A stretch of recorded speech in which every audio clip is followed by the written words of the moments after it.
गंजाम जिला Shergarh block BJD युव नेता संतोष कुमार पट्टनायक को थाना पुलिस अटक रे तीव्र प्रतिवाद देखा मिली।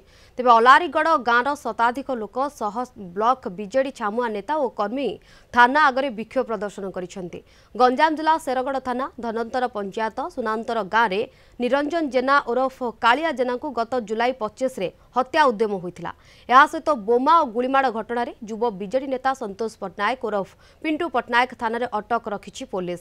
याकु विरोध करी तांकर शताधिक समर्थक और बीजेडी नेता और महिला माने शेरगढ़ थाना घेराव करिसेंति। तेबे आईन श्रृंखला को दृष्टि रखी व्यापक पुलिस फोर्स मुतयन करा जायछि।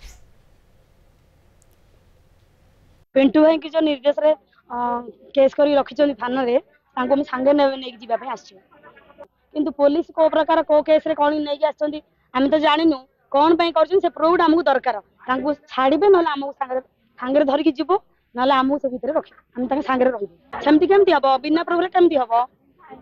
हम जामति दरकार प्रूफ कोन अछि तांको को केस रे नै के आछन हम सेटा जानियो चाहू। समस्त एंटायर शेरगढ़ ब्लॉक एवं समस्त आम डिमांड हो कि पिंटू भाई को जो समाजसेवी पिंटू भाई अच्छा तांको बिना कारण रे सब कौन भी को भी इश्यू नहीं किना तांको ऊपर बिना कारण रे लदी दिया जाउची।